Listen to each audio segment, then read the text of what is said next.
the Horry County UNA Cultural Center, Boutique, and Wellness Spa. And we have with us today a very special guest, former heavyweight champion James Bonecrusher Smith. Disclaimer, my husband as well. And we wanted to sit down and have a conversation with you today. How are you? I feel pretty good. How you doing? I'm doing well. So even though I know the answers to a lot of these questions, which I do, I'm going to ask you some questions. How long have you been a boxer professionally? How long was your career? 18 years. Okay. Do you remember, or can we talk about your record? We can talk about it. We can talk about it. Okay. I have permission to ask him about his boxing record. How many losses, TKOs, draws? Did I go? What? Maybe I can't answer that. Okay. All right. Let's talk a little bit about the 10 heavyweight champions that you have fought over this 18-year span. It's been quite a career. You want the name? All 10. Oh my goodness. Wow. All right, I'm putting my hands up. Y'all ready? 1. Tim Witherspoon, twice. Okay. Larry Holmes, twice. Okay. Mike Weaver, twice. Razor Ruddock, Tony Times, Greg Page. 5. I think I lost count though, everyone. Michael Moore. Okay, 6. Frank Bueno. 7.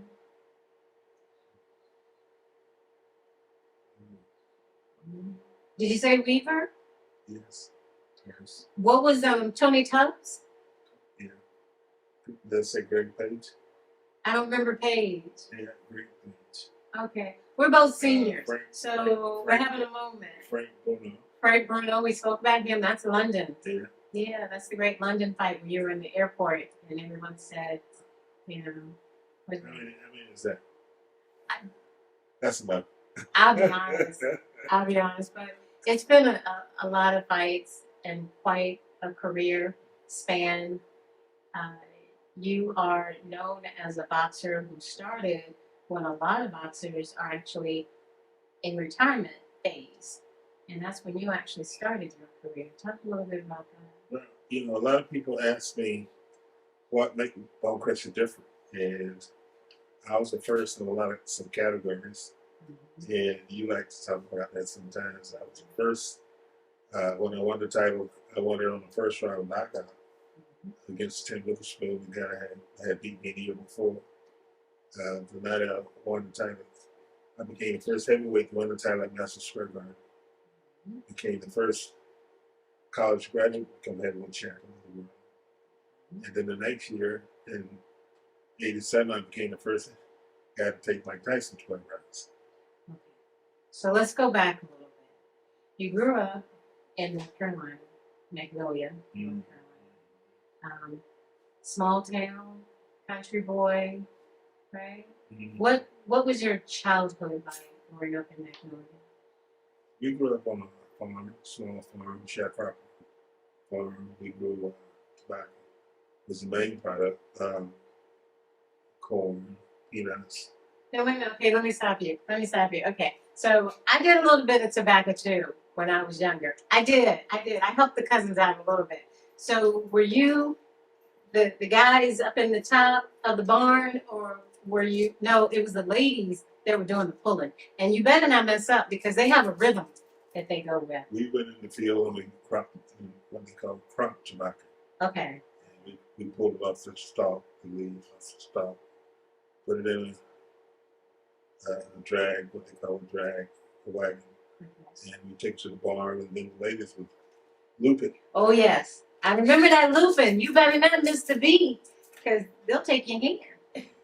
And the looping was considered, what they did was they put it on a stick, and we took it from there. We put it up in the barn, and then they turned the heat on and cured the tobacco. Okay, that's how it changes the color.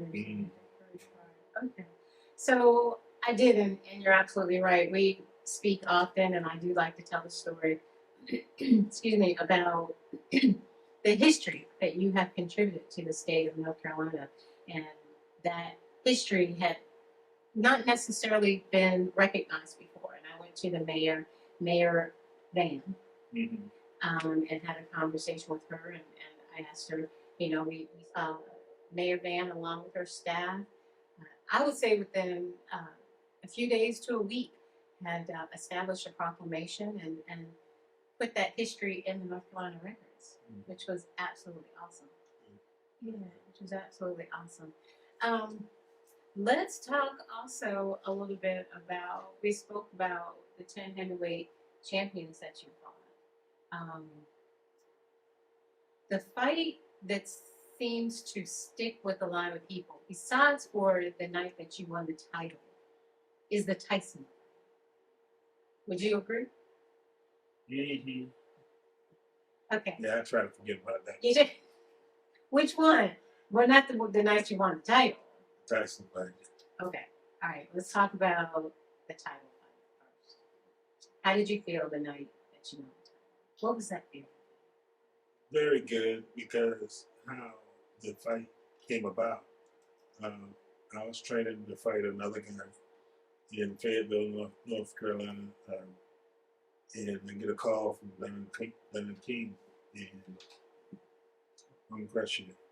Don King said, "Hey, Don, how you doing?" I said, "Bon, I want to settle this lawsuit with you. I'm going to give you the world title fight. I'm going to give you some money." I said, "Don, that's awesome." I said, "Don, who's the fight with? When is it and where's it going to be?" He said, "I had some bad news for him." I said, "What's that?" He said, "The fight's going to be against the guy that beat you last year, 10 Witherspoon." And mine, they went back decades. I remember those whoopings I got from my teacher, my mom, my daddy, and the year before in Las Vegas, Witherspoon. Witherspoon beat me all across the ring for coming to post. I said, "Don, when is this fight? Where is it going to be?" He said, "Boom, the fight is going to be on HBO. You got a chance to show the world who you are on HBO." I said, "Don, when is this fight and where is it going to be?" He said, "Well, the fight is going to be at Madison Square Garden, New York. And it's going to be next week." So Don gave me 7 days notice to fight a guy that had beat me the year before in Las Vegas. Mm-hmm. So I thought about it. I said, I was old when I started boxing. I probably never get another chance at it, so I need to take this fight. So I took the fight on 7-day notice, because 7 is God's perfect number. He created the world at 6 days, but on the 7th day he rested. I said, if I hit Witherspoon right, I'll put him to sleep and I'll tell the story the rest of my life. And basically, that's what has happened. I knocked him out in the first round to become heavyweight champion. And because I go to college at Shaw University in Raleigh, North Carolina, I became the first college graduate to become heavyweight champion. And then became first in a lot of categories, just stepping up, being ready, and just taking care of business in a great situation where we could do a show like this today. That is a wonderful thing. But it is great to keep that legacy going. I don't think in all the interviews that I have been a part of, the interviews that I've heard, I don't think that anyone has asked you, because you mentioned the previous fight with Witherspoon and how he beat you all across the ring from pillar to post. Did I say that correctly? Okay. What happened during that first fight to have him, we can always say you want, preparation and all that kind of stuff, but what is the reason that you feel that he beat you all across the ring from pillar to post? And what changed, what transformed in you to come back the next go round and just do what you did? First fight, Las Vegas, and just being in Las Vegas is a challenge, and then fighting in Las Vegas is a different ball game. And then in the second fight, I realized that it was set up by Don King.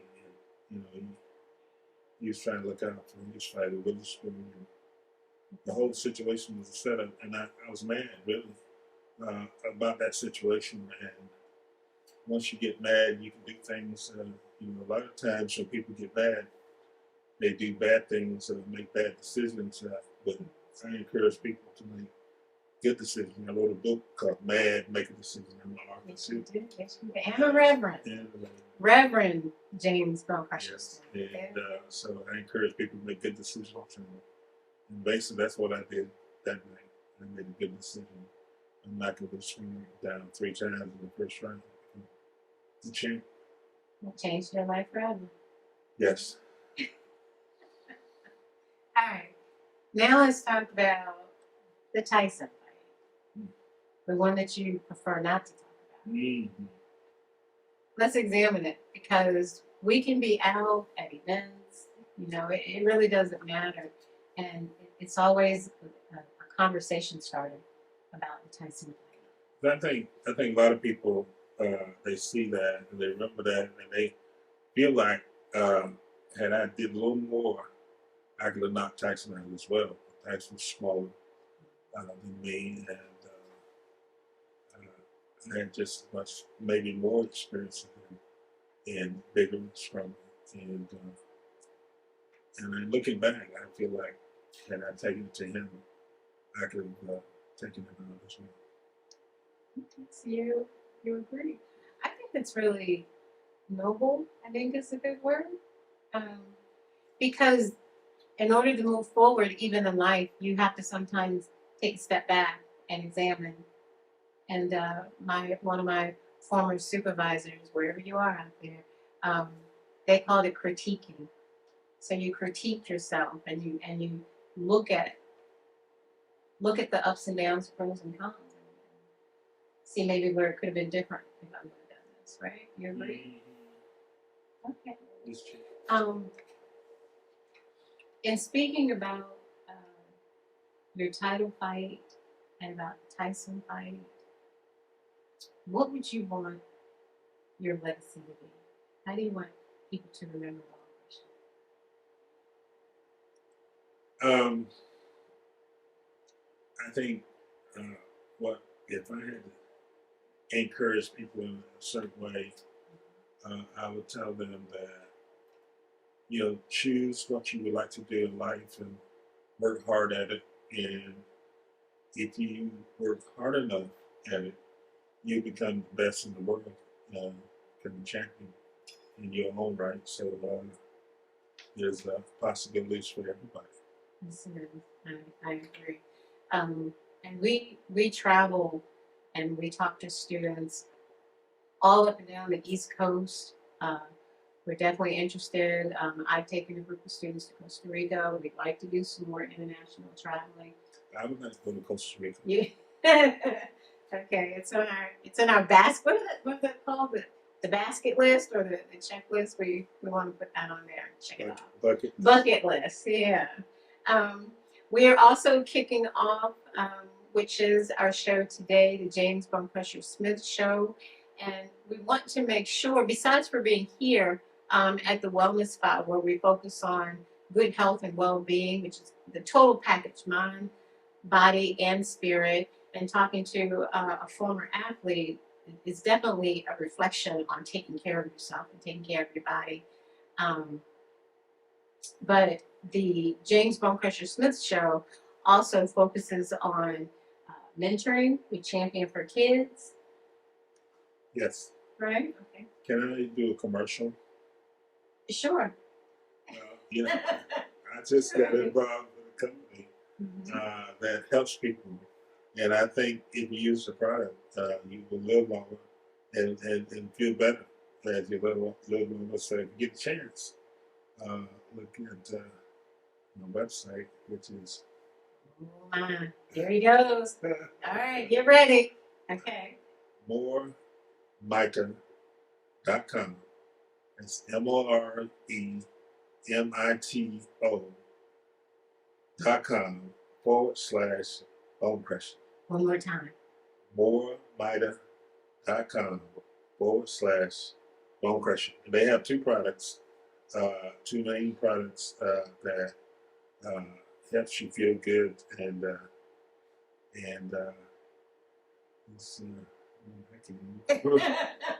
what else it does? Yeah. Well, it does a lot of things. It's it's a healthy benefit, right? Yes. Of using the product. Yes. And what's the name? How do you spell it again? More. That's the name of the company. That's More. Mida. Mida.com. Yeah. / One more time. Mida.com / Bonecrusher. Did you hear? They have 2 products. You remember the name of the products? We might have to cut this down. Okay. All right.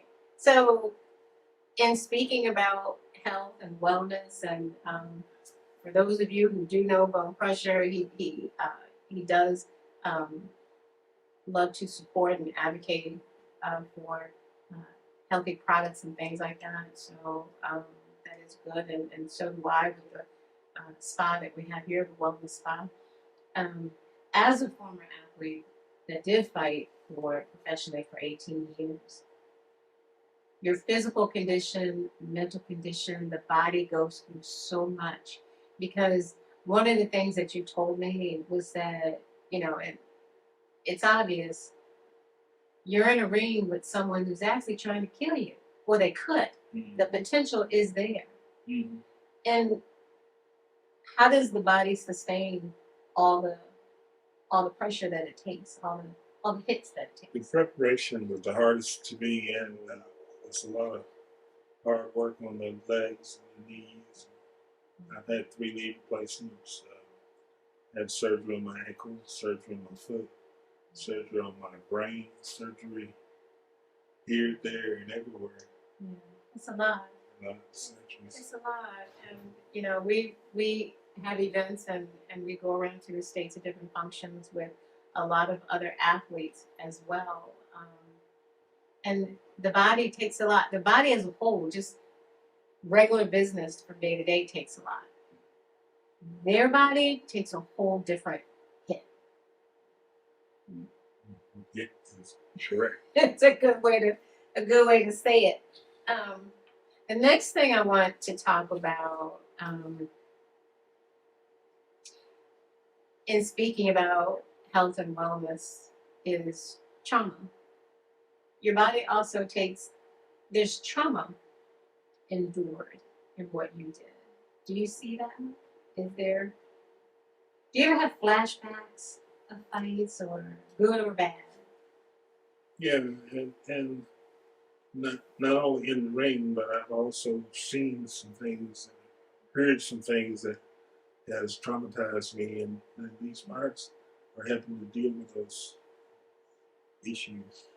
Mm-hmm. And I think a lot of people, not just me, but a lot of people, are traumatized. And what's the thing that soldiers have?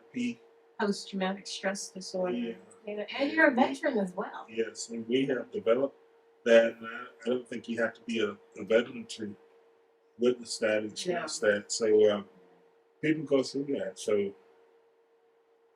might want to just check out.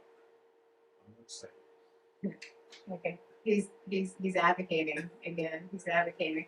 Okay. All right. Another commercial. I get it. All right. So,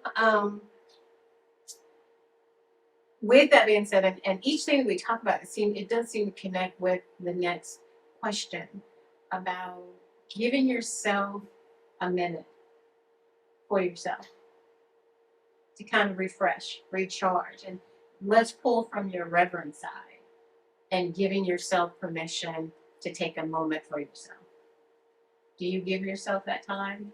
And I think every so often you need to pick the Bible up and start reading a chapter, a few pages or whatever. A lot of great things in the Bible, and it builds faith, and very important. Yes. What's the favorite verse that you always talk about? That's a reflection on your family, because as a family unit, your brothers and sisters, all of you speak so highly the memory of your parents. It's engraved. It's there. They left a strong influence on all the siblings. Would that be a correct way to say it? Yeah, and on June 22nd, I don't know when this will be aired, but June 22nd, and we're going to have the first annual Bertha and Jesse Smith, our parents, Yes. recognition and weekend. And we're going to do a fish fry and go into their graves. And we're going to honor. And one of the scriptures in the Bible is honor your mother and your father, and your days should be long. So I want to encourage people to honor their parents, not only when they're alive, but when they die as well. And that's what we're doing on Saturday, June 22nd. I think that's wonderful. As well as I own mine as well. I speak to my family and parents a lot as well. So it's an important thing to do. Give people their flowers while they're here and let them know that you love them dearly, and how they have helped and supported you in your life. The question that you're asked a lot is how you got the name Bonecrusher. And that is a question that, we have different responses from your answer. And you got it. By hitting people and hurting people, trying to crush their bones. I'm not going to smile. Driving the left ear into the right ear. I'm just not going to smile. Through the brain. Okay. That is graphic. It is very graphic. And I guess the only way that I can connect with that is giving a professional athlete their due respect for their chosen field. You asked me. And you did. I did. And I have a massive amount of respect for all the boxers. And you do that quite often. I just hear you ask me. I asked you a question. Yes. And then you would repeat the answer. Sometimes I do. I do. We are husband and wife, right? Answer the question. Okay. All right. Okay. So I'm having. Okay. All right. Good answer. Yeah. Okay. So let's end with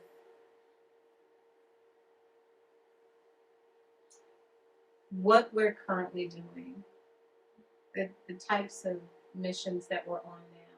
Let's talk a little bit about that. Champion for Kids. We just had the Boxing Legends Hall of Fame induction ceremony and the James Bonecrusher Smith Golf Challenge, Saturday, June 1st and Sunday, June 2nd. If there's anyone out there that would like for us to come to their hometown, visit their Rotary Club, Chamber of Commerce, different kind of clubs or whatever, school, yes. They can reach out to us, yes, and we will come. And we travel, and I sign autographs. I have some posters of me and Mike Tyson. I signed those autographs. I have books, Mad Make a Decision books, and you have some things you can share as well. I do.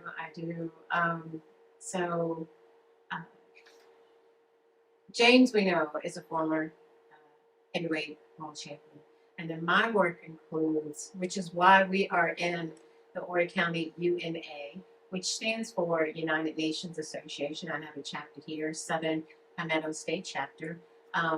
My background includes being a news producer, going back maybe 3 decades. And so that's why we love doing what we're currently doing now in a political work in Washington. And so we love going out, we love speaking to the community and educating. And a major focus is to try to make good decisions. And none of us are perfect. And we just work on encouraging people to make good decisions. Mm-hmm. Right? Very good. Are we done? You great. Are we? Well, stay tuned for the James Bonecrusher Smith and more from 17 SDGs Media, where we want to encourage people to make good decisions and to stay healthy, mind, body, and spirit. And it's going to be what? The James Knockout. Bonecrusher Smith is going to be a knockout.